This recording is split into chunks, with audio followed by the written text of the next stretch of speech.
Okay, today's found footage reaction video is going to be for The Backrooms, the very first one, the one that started it all. Kane Pixels made it. It's being turned into a major feature film, and it started hundreds of hours, possibly thousands of hours at this point, of mythology created by tons of people on YouTube. So we're going to start with the very first one. So I'm excited. I haven't seen this in years. So we're going to go ahead and get started in 3, 2, 1, now.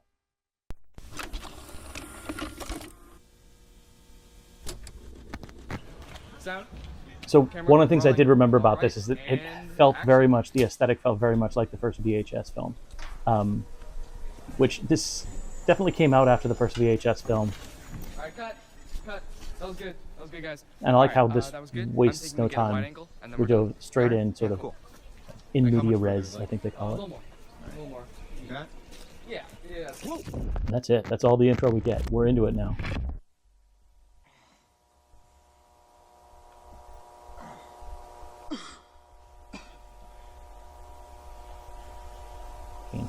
Kane Pixels is the name of the channel, not the person. Kane Parsons. Hello? So this kind of footage has always haunted me. I used to work actually in hotel setup, in the convention hall setup in hotels. So I saw spaces like this all the time. When we would bring tables in, we were getting prepping for weddings or conventions or whatever. And then when I worked legal marketing, we also went to a lot of places like this. You just peek into these rooms and you see these enormous empty hallways that just sit empty when they're not being used, and it's just something super eerie about it. Like all of this space, all of this light, all of this room not being used for anything. It's kind of terrifying. It makes you feel a little bit sick to your stomach, but also there's like something that draws you to it. And so this is brilliant to me because it's the little things that are off that make it so creepy, you know? It's not just a long hallway that looks like it's, you know, from a Holiday Inn. What is this gap? This tiny little gap, and then you can see through there to something else, you know? It's just a little bit wrong.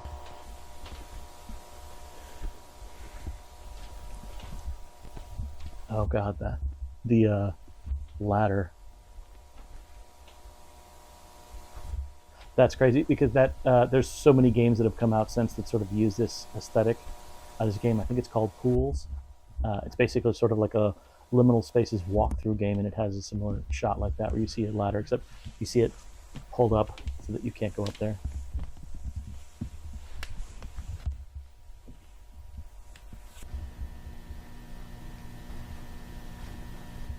The utter lack of music. It's great. All you get is the white noise hum of the camera as the character's recording, and in such a confined space, you know, it's just, can anybody hear me? Just bouncing off the walls. Hello? Damn it.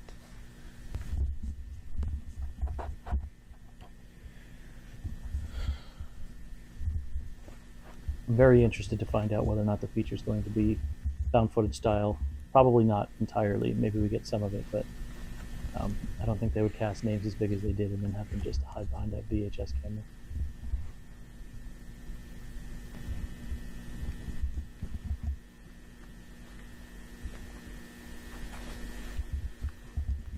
Was that arrows painted on the walls up ahead? Yeah. So that's such good economical storytelling, because what this does is it tells you this is definitely not the first guy that's been there. Okay. Somebody had a plan. They were trying to do a specific pattern, and they were leaving marks to figure out where they were going. And then this, the ramblings of a crazed mind. What does that say? Don't. God something. Don't move, stay still. Okay.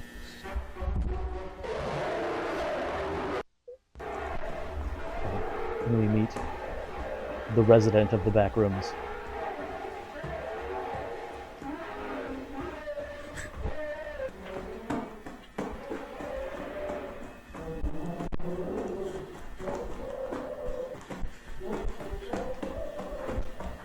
Oh, that's interesting. The further away from you get from it, it sounds less like that screeching sound and almost just more like an ornery guy, sort of like complaining. That's interesting. I mean, it's still terrifying, but oh, look at that! Oh my God, endless hallways in every direction. I want to see in a second. I'm going to try and stop because I want to point something out about creature. I guess we'll call it a creature.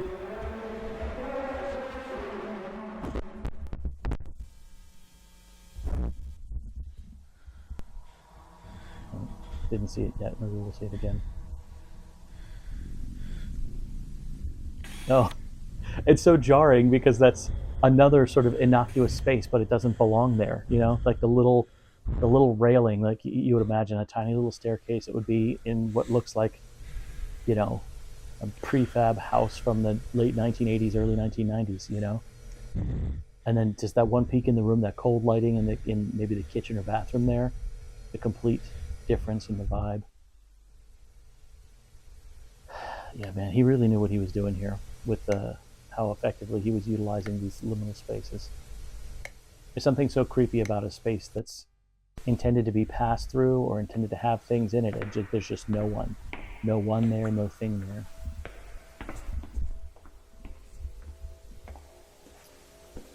Oh man, yeah, like a little courtyard. It's like an interior apartment courtyard or something, or a hotel. I don't know, but it's wild because there's grass inside, even though that looks like it's an interior. It's a dumpster. And a pile of rope. It's so funny because we're not seeing any things happening, obviously, except for the thing that was chasing them. It's all the insinuation of these objects. What do they mean? Why are they here?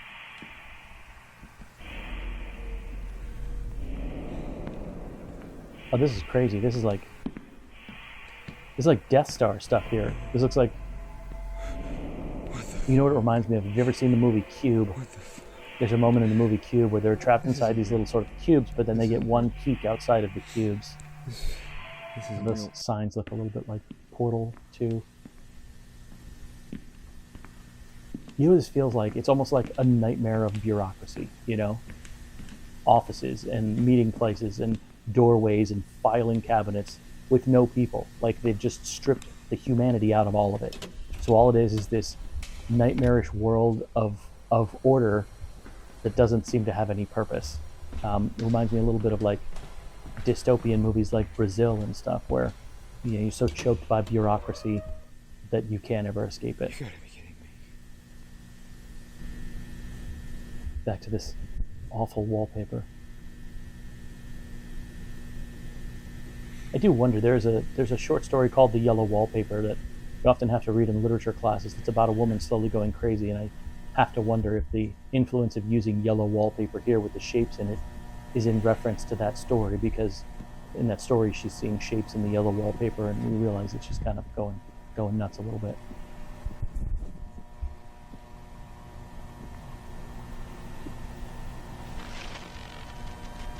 You hear that, the interference, that sound? Might be the camera, but it might be something.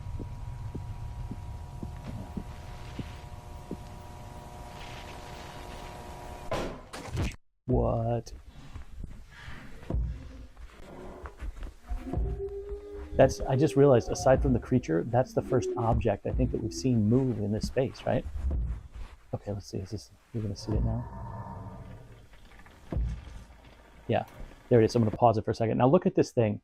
One of the things I love about the design of this creature, whatever this thing is that I think one of the problems that has happened with film now that we can use CGI for stuff is you can make anything look photorealistic, right? And sometimes that's not that effective for a monster that you can't describe or doesn't come from your reality or something, right? Like you want something that your eyes don't quite understand or believe.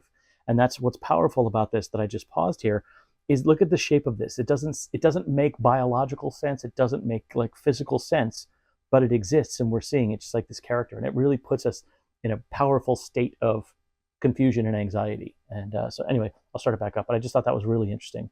Just pay attention as you're watching it move, like it just defies the idea of biology. These skinny little limbs and the way that it's bent. Like, it's horrifying because it doesn't seem like it would be a real thing. But it's a very real threat.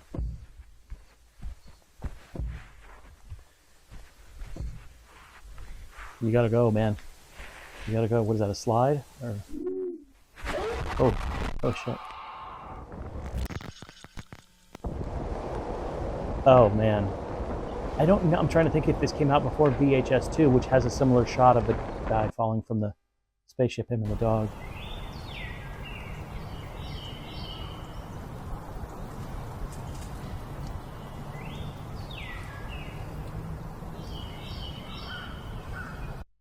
Oh, all right. Well, so what's a big takeaway here for me? It's first of all, I can completely understand why someone was, well, not someone, I don't know, 60 something million people were absolutely blown away by this film and kept watching it and kept sharing it and stuff like that. It's it's eerie in a way that's not easily explainable, right? There's a massive sense of discomfort to it, but like you can't quite put your finger on any aspect of it, right? The space by itself is not particularly threatening, right? Like I said, it looks like every hallway you've ever been in a big hotel, or an old hotel or a convention center or any place like that. Obviously, the creature is menacing in the sound that it makes and obviously what it did, but it doesn't look scary. It doesn't look, it's not a monster in the traditional sense of like a Godzilla or a slasher or something that you understand to run away from because it's scary. It's just so alien. The shape of it and the design of it is really effective. The utter lack of music, obviously, the VHS aesthetic is really effective. The fact that we don't ever get really a sense of who our character is. It's just a person lost in a space. Um, we hear their voice a couple of times, but it really is, it's just so disorienting and so alienating. I think that's what makes it really powerful to me. Um, anyway, I think this is fantastic. I can't wait for the feature.